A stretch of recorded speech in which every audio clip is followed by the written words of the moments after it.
ಎಲ್ರಿಗೂ ನಮಸ್ಕಾರ. Welcome to Sandesh Shetty's kitchen. ಇವತ್ತಿನ ವಿಡಿಯೋದಲ್ಲಿ ಬದನೆಕಾಯಿ ಡ್ರೈ ಸುಕ್ಕನ್ನು ಪ್ರಿಪೇರ್ ಮಾಡ್ತಾ ಇದ್ದೀನಿ. ಚಪಾತಿ ಜೊತೆ ತಿನ್ನೋದಕ್ಕೆ ಒಂದೊಳ್ಳೆ ಕಾಂಬಿನೇಷನ್ ಇದು. ಹಾಗೆಯೇ ರೈಸ್ ಜೊತೆ ಕೂಡ ತುಂಬಾ ಚೆನ್ನಾಗಿರುತ್ತೆ. ಬನ್ನಿ ಹಾಗಿದ್ರೆ ರೆಸಿಪಿ ಹೇಗಿದೆ ಅಂತ ನೋಡೋಣ.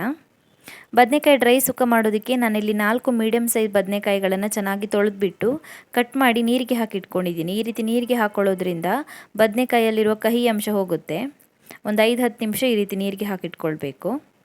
ಇವಾಗ ಮಸಾಲೆನ ರೆಡಿ ಮಾಡ್ಕೊಳ್ಳೋಣ. ಮಸಾಲೆ ಫ್ರೈ ಮಾಡ್ಕೊಳ್ಳೋದಕ್ಕೆ ನಾನಿಲ್ಲಿ ಒಂದು ಫ್ರೈಂಗ್ ಪ್ಯಾನ್ಗೆ 1 ಚಮಚ ಆಗೋಷ್ಟು ಎಣ್ಣೆನ ಸೇರಿಸ್ಕೊಳ್ತಾ ಇದ್ದೀನಿ.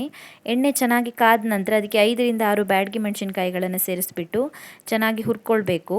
2ರಿಂದ 3 ನಿಮಿಷದವರೆಗೂ ಮೀಡಿಯಮ್ ಫ್ಲೇಮಲ್ಲಿ ಚೆನ್ನಾಗಿ ಹುರ್ಕೊಳ್ಬೇಕು ಮೆಣಸಿನ್ಕಾಯಿನ. ಫ್ರೈ ಆಗಿದೆ, ಇದು ರಿಮೂವ್ ಮಾಡಿಟ್ಕೊಳ್ಳೋಣ ಪಾತ್ರೆಯಿಂದ. ಇವಾಗ ಅದೇ ಪಾತ್ರೆಗೆ ಒಂದು ಚಿಕ್ಕ ಸ್ಪೂನಲ್ಲಿ 2 ಚಮಚ ಆಗೋಷ್ಟು ಧನಿಯಾ ಕಾಳನ್ನು ಸೇರಿಸ್ಕೊಳ್ತಾ ಇದ್ದೀನಿ.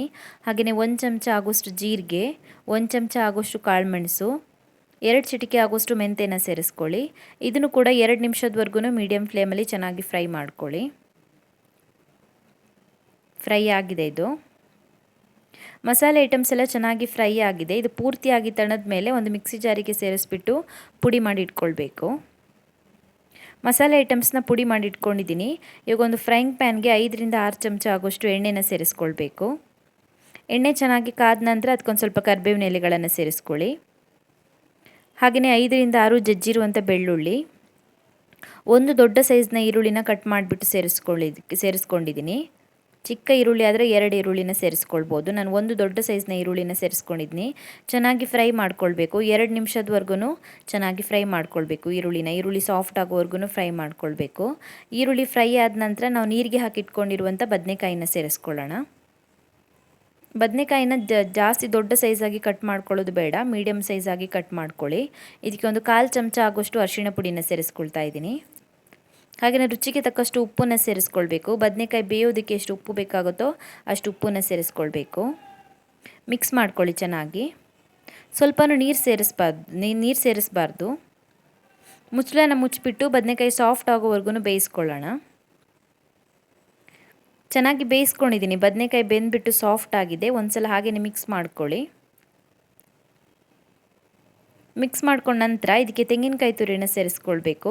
ನಾನಿಲ್ಲಿ ಚಿಕ್ಕ ಸೈಜ್ನ ತೆಂಗಿನಕಾಯಲ್ಲಿ ಅರ್ಧ ತೆಂಗಿನಕಾಯಿನ ಸೇರಿಸ್ಕೊಂಡಿದ್ದೀನಿ. ಚಿಕ್ಕ ಸೈಜ್ನ ತೆಂಗಿನಕಾಯಲ್ಲಿ ಅರ್ಧ ಭಾಗದಷ್ಟು ತೆಂಗಿನಕಾಯಿನ ತುರಿದ್ಬಿಟ್ಟು ಅದರ ತುರಿನ ಸೇರಿಸ್ಕೊಂಡಿದ್ದೀನಿ. ಚೆನ್ನಾಗಿ ಮಿಕ್ಸ್ ಮಾಡ್ಕೊಳ್ಳಿ ಒಂದ್ಸಲ. ಮುಚ್ಚಳನ ಮುಚ್ಚಿಬಿಟ್ಟು ಒಂದು 2 ನಿಮಿಷದವರೆಗೂ ಬೇಯಿಸ್ಕೊಳ್ಬೇಕು ಇದನ್ನು. ಮುಚ್ಚಳನ ಮುಚ್ಚಿಬಿಟ್ಟು 2 ನಿಮಿಷ ಬೇಯಿಸ್ಕೊಂಡಿದ್ದೀನಿ. ಇವಾಗ ಇದಕ್ಕೆ ಮಸಾಲೆ ಪೌಡರ್ನ ಸೇರಿಸ್ಕೊಳ್ಳೋಣ. ನಾವು ಗ್ರೈಂಡ್ ಮಾಡ್ಕೊಂಡಿರುವಂಥ ಮಸಾಲೆ ಪೌಡರ್ನ ಸೇರಿಸ್ಕೊಳ್ಬೇಕು. ಚೆನ್ನಾಗಿ ಮಿಕ್ಸ್ ಮಾಡ್ಕೊಳ್ಳಿ. ಸ್ವಲ್ಪನೂ ನೀರು ಸೇರಿಸಬಾರ್ದು, ಡ್ರೈ ಆಗಿಯೇ ಮಿಕ್ಸ್ ಮಾಡ್ಕೊಳ್ಬೇಕು. ನಾವು ಡ್ರೈ ಸುಕ್ಕ ಮಾಡ್ತಿರೋದ್ರಿಂದ ಸ್ವಲ್ಪನೂ ನೀರು ಸೇರಿಸಬಾರ್ದು. ಬದನೆಕಾಯಿಯಲ್ಲಿನೇ ನೀರಿನ ಅಂಶ ಇರುತ್ತೆ, ನಾವು ಮತ್ತೆ ನೀರು ಸೇರಿಸೋ ಅವಶ್ಯಕತೆ ಇಲ್ಲ. ರುಚಿಗೆ ತಕ್ಕಷ್ಟು ಉಪ್ಪನ್ನು ಸೇರಿಸ್ಕೊಳ್ಳಿ. ನಾನು ಬದನೆಕಾಯಿ ಬೇಯುವಾಗ ಒಂದು ಸ್ವಲ್ಪ ಉಪ್ಪು ಹಾಕ್ಕೊಂಡಿದ್ದೆ. ಇವಾಗ ಮಸಾಲೆಗೆ ಎಷ್ಟು ಉಪ್ಪು ಬೇಕಾಗುತ್ತೋ ಅಷ್ಟು ಉಪ್ಪನ್ನು ಸೇರಿಸ್ಬಿಟ್ಟು ಚೆನ್ನಾಗಿ ಮಿಕ್ಸ್ ಮಾಡ್ಕೊಳ್ಬೇಕು. ಮುಚ್ಚಳನ ಮುಚ್ಚಿಬಿಟ್ಟು ಕಡಿಮೆ ಉರಿಯಲ್ಲಿ ಒಂದು 10ರಿಂದ 15 ನಿಮಿಷದವರೆಗೂ ಬೇಯಿಸ್ಕೊಳ್ಬೇಕಿದ್ನ ಇವಾಗ. ಹಾಗೆಯೇ ಒಂದು 2-3 ನಿಮಿಷಕ್ಕೊಂದ್ಸಲ ಮುಚ್ಚಳನ ಓಪನ್ ಮಾಡಿಬಿಟ್ಟು ಚೆನ್ನಾಗಿ ತಿರುಗಿಸಿ ಹಾಕ್ಕೊಂಡ್ಬಿಟ್ಟು ಮತ್ತೆ ಬೇಯಿಸ್ಕೊಳ್ಳಿ. ಚೆನ್ನಾಗಿ ಮಿಕ್ಸ್ ಮಾಡ್ಕೊಳ್ಳಿ ಸೌಟಲ್ಲಿ. ನಾವು ನೀರು ಸೇರಿಸದೇ ಇರೋದ್ರಿಂದ ಈ ರೀತಿಯಾಗಿ ಚೆನ್ನಾಗಿ ಮಿಕ್ಸ್ ಮಾಡಿಬಿಟ್ಟು ಮತ್ತೆ ಬೇಯಿಸ್ಕೊಳ್ಬೇಕಾಗತ್ತೆ. ಒಂದು 2-3 ನಿಮಿಷಕ್ಕೊಂದ್ಸಲ ಅದೇ ರೀತಿ ಮಾಡ್ಕೊಳ್ಳಿ.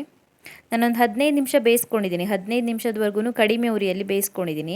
ಉರಿ ಹೈ ಫ್ಲೇಮಲ್ಲೇ ಇಡಬಾರ್ದು, ಕಡಿಮೆ ಉರಿಯಲ್ಲಿನೇ ಬೇಯಿಸ್ಕೊಳ್ಬೇಕು. ನೀರು ಇಲ್ಲದೆ ಇರೋ ಕಾರಣ ಹೈ ಫ್ಲೇಮಲ್ಲಿ ಇಟ್ಟರೆ ಸೀದೋಗುತ್ತೆ. ನಾನೊಂದು 15 ನಿಮಿಷ ಬೇಯಿಸ್ಕೊಂಡಿದ್ದೀನಿ. ರೆಡಿಯಾಗಿದೆ ಇದು ಇವಾಗ ಸರ್ವ್ ಮಾಡೋದಕ್ಕೆ.